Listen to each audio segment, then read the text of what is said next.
Boruto के पास इस time बहुत खतरनाक jutsus हैं लाइक रासिंगन, उजुहिको, फ्लाइंग राइजिन। और आज की वीडियो के अंदर हम इनके बारे में डिटेल में जानने वाले हैं। प्लस बोरुटो को सिखाई किसने हमें वो भी पता लग चुका है और ये सब कुछ ऑफिशियल है। और मेरे बाल लोग इग्नोर करना अजीब से होता है, मैंने जो की कैप पहन ली। अब देखो नारुतो बोरुटो की थ्योरीज एक्सप्लेन करते टाइम तुमने कभी ना कभी एक वर्ड सुना होगा जो होता है डेटा बुक। बेसिकली इसके अंदर एक्शन इन्फॉर्मेशन होती है पर्टिकुलर एनिमे के regarding. Like Naruto data book के अंदर मेंशन है बहुत सारी चीजें, जैसे शिनोबीज के बारे में, उनका चाक्रा रिलीज, उन्होंने कितने मिशन करे आज तक, कौन कौन सी रैंक वाले करे हैं, and a lot of detail stuff. और ये सब कुछ कैनन होता है, मतलब हम इन डिटेल्स पे रिलैक्स कर सकते हैं। वैसे कुछ जोक्स भी लिखे होते हैं डेटा बुक के अंदर, जैसे इस पे लिखा हुआ है ही want to be a Hokage. Naruto की डेटा बुक के अंदर बहुत कुछ मेंशन है, बट बोरुटो की डेटा बुक, उसकी डेटा बुक भी है बट वो डेटा बुक वाली फीलें देती मेरे को। लाइक नारुतो की डेटा बुक के अंदर हर चीज बहुत डेप्थ के अंदर मेंशन्ड है। और बोरुटो की डेटा बुक के अंदर ऐड हुआ शिबा के बारे में कुछ चीजें। आई गॉट एक्साइटेड, कुछ नया जानने को मिलेगा मैं उससे। एक ओत्सुकी जिसने चाक्रा फ्रूट खाया, काया प्रोसेस रिपीट करा और फिर वो गॉडहुड में पहुंच गया। वेट अ सेकेंड, बस अबे साले इस तरह तो आमडू ने बता देता हमें शिबा के बारे में। बस ये दिक्कत है बोरुटो डेटा बुक के अंदर। और तो चीजें बहुत सारी मेंशन्ड है, like we have Otsuki clan, ninjutsu, shinjutsu, omnipotent and a lot more. But इन सब के बीच में एक बहुत इंटरेस्टिंग चीज ऐड हुई, जो है रासिंगन उजुहिको के बारे में, उचिहा स्टाइल स्वॉर्ड टेक्निक और बोरुटो के फ्लाइंग राइजिन के बारे में। रासिंगन उजुहिको के बारे में हमें और डेप्थ में पता लगा है, जो बहुत क्रेजी है। साथ में रिवील होगा कि बोरुटो को फ्लाइंग राइजिन किसने सिखाया और वो कितना डिफरेंट है मीनातो के फ्लाई राइजिंग से। इतना डिफरेंट है कि इस वक्त अलग ही जुत्सु बोला जा रहा है। टाइम शायद तुम्हारे सामने, जो सुनना सुनो। हम शुरू करते हैं विद रासिंगन उजुहिको। देखो वैसे इसका डेटा बुक में ऐड होने से पहले मैंने ऑलरेडी इसको प्रॉपर्ली एक्सप्लेन करा अपने एक वीडियो के अंदर, बट हाँ उसके अंदर मैंने कुछ चीजें एज्यूम करी थी। बट अब हमारे पास सारा का सारा ऑफिशियल डेटा है। देखो जो आम रासिंगन होता है वो यूजर के चाक्रा पे डिपेंड करता है। यूजर जितना चाक्रा डालेगा उसके अंदर उतना बड़ा रासिंगन हो जाएगा वो। But Rasengan Uzuhiko is different. उसके अंदर यूजर का चाक्रा प्लस प्लेनेट का चाक्रा भी इंक्लूड होता है। अब प्लेनेट का चाक्रा, ये वर्ड सुनकर तुमने नेचर एनर्जी ही सोची होगी, जो नारुतो मीज की यूज करते हैं अपने सेज मोड में जाने के लिए। बट इधर जो प्लेनेट चाक्रा वर्ड है वो केस अलग है। यहाँ जो प्लेनेट चाक्रा वर्ड यूज हो रहा है उसका मतलब है काइनेटिक एनर्जी अर्थ के ग्रेविटेशन रोटेशन वाली। हाँ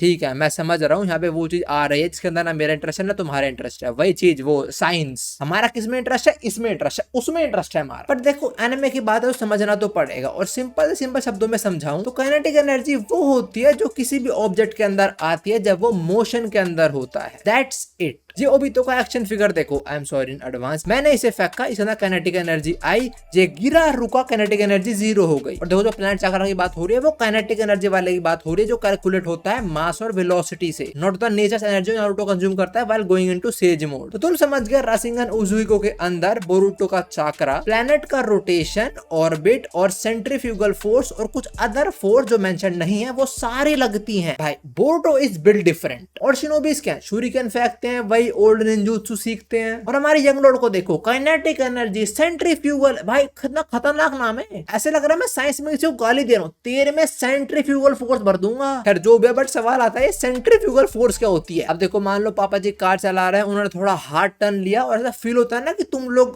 कार से बाहर धकेले जा रहे हो, जो वो फोर्स लगते तुम्हारे ऊपर, वही होते हैं सेंट्रीफ्यूगल फोर्स। तो हम बोरुटो का रासिंगन उजुहिको एक नॉर्मल रासिंगन की तरह डैमेज तो करता है, साथ में जिसपे मारा गया है उसके बैलेंस की भी मां बहन एक कर देता है, जो हम ऑलरेडी देख चुके हैं कोड के केस के अंदर। बोरुटो ने कोड को जब रासिंगन उजुहिको मारा था तो दर्द तो हुआ, साथ में बैलेंस भी खराब हो गया था। अब चलते हैं इंटरेस्टिंग पार्ट पे, और वो ये है कि रासिंगन उजुहिको कभी खत्म ही नहीं हो सकता, क्योंकि देखो अर्थ अपने ऑर्बिट पे रोटेट करता है, साथ में वो सन के आसपास भी रोटेट करता रहता है पूरे टाइम। एनर्जी तो खत्म होने नहीं वाली, सो डस रासिंगन उजुहिको, वो भी खत्म नहीं होने वाला। मतलब अगर एक बार बोरुटो ने इस पे रासिंगन उजुहिको मार दिया तो वो जिंदगी भर तक के लिए गया, जो हम कोड केस में देख चुके हैं फिर से। अब अगर तुम थोड़ा सोचो तो कितना डेडली जुत्सु है। और एक फन फैक्ट, एक्चुअली गंजुत्सु की तरह वर्क करता है, क्योंकि नॉर्मल रासिंगन की तरह फिजिकल डैमेज तो करता है, साथ में साइकोलॉजिकल डैमेज भी करता है गंजुत्सु की तरह। तो मतलब एक दिन बोरुटो उठा एंड ही इज लाइक, आज ऐसा जुत्सु बनाऊंगा जो कभी खत्म ना हो, बंदे को दर्द भी दे, उसका बैलेंस की मां बहन एक हो जाए और हमेशा के लिए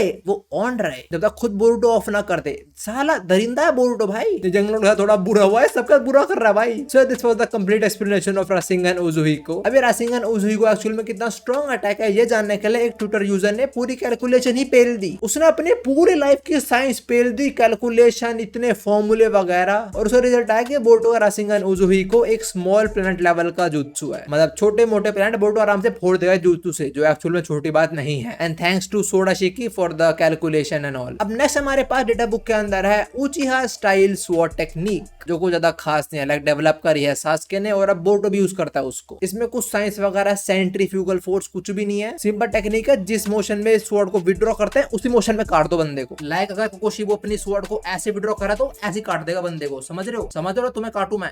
स्वॉर्ड पे लाइटनिंग कोट करके भी वो स्वॉर्ड को यूज कर सकते हैं, जिससे स्वॉर्ड की शार्पनेस बढ़ जाएगी, जो हमने बोरुटो को यूज करते हुए देखा है ऑलरेडी। ये उचिहा स्टाइल स्वॉर्ड टेक्निक इतनी थी। अब हम चलते हैं फ्लाइंग राइजिन पे, जो बहुत इंटरेस्टिंग होने वाला है। ओ मैंने गलत बोला, इट इज बोरुटोस फ्लाइंग राइजिन जुत्सु। मैंने ऐसा पर्टिकुलर बोरुटो का नाम क्यों बोला तुम्हें समझ आएगा आगे। पहले हमें फ्लाइंग राइजिन के बारे में बताया गया कि मिनातो ने बनाया, वो इस टेक्निक से वो काफी फेमस भी हुआ। इसमें कुछ स्पेसिफिक पॉइंट पे टेलीपोर्ट हो सकता है, यहाँ पे पहले कभी मार्क लगाया हो। अब इसके आगे हमें बोरुटो के फ्लाइंग राइजिन के बारे में बताया गया, उसे किसने सिखाया वो सब बताया गया है। बट हम उस पर जाए, तुम्हें लगता नहीं एक बंदा जिसका नाम था तोबिरामा सेंजू, उसका यहाँ थोड़ा बहुत मेंशन हो जाना चाहिए था शायद से, बिकॉज मिनातो ने उसकी टेलीपोर्टेशन जुत्सु को और पॉलिश करा था और फ्लाइंग राइजिन बनाया था। लाइक उस जीनियस का नाम मेंशन कर देते, अच्छा लग जाता हमको यार। कोई नहीं, बट बोरुटो के फ्लाइंग राइजिन के अंदर जरूर मेंशन है कि through the help of Kashin Koji Boruto ने एक अलग ही वेरिएंट ऑफ फ्लाइंग राइजिन बना दिया। ये बोला गया कि इतना डिफरेंट है कि इसको अलग ही जुत्सु मान लो। बट हाँ, मिनातो के फ्लाइंग राइजिन के कंपेयर में इसमें काफी सारी लिमिटेशंस भी हैं। देखो भाई, किसी ने सही बोला था,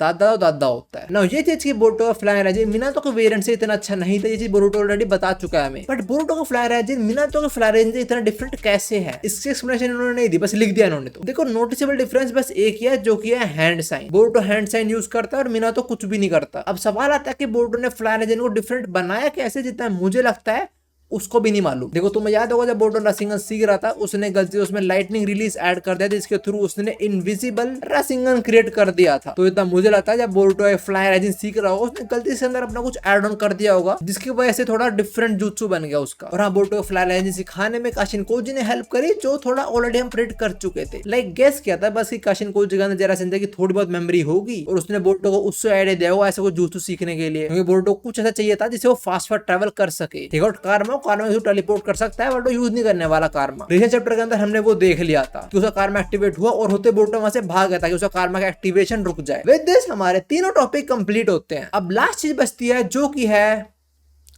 टैटू। देखो, तुम लोगों को पता है मेरे बैक पे ऑलरेडी इताची का एक टैटू है और मेरा मन कर रहा है टैटू करवाने का, but I am kind of confuse कि मैं किसका करवाऊं। मन तो कर रहा है मेरा गोजो है सुकुना में से किसी एक का करवाने का, और हमें को पता है गर्दन पे गट्स का टैटू बहुत अच्छा लगेगा, बट मैं नहीं करवा सकता वो अभी। मैं अब भी जॉब करता हूँ, वो खुला हो मेरा ऑफिस का लैपटॉप साइड में, तो यार गर्दन मुंह हाथ यहाँ पे टैटू नहीं बनवा सकता मैं। बट हाँ, मैं बहुत जल्दी बनवाने वाला हूँ और तुम्हारा कोई सजेशन है तो देना कमेंट्स के अंदर। मैंने बहुत जल्दी अनाउंस कर दूंगा व्लॉग चैनल के ऊपर, जिसकी वीडियो तुम यहाँ पे देख सकते हो। मैं तुम्हें वही मिलता हूँ। सायोनारा।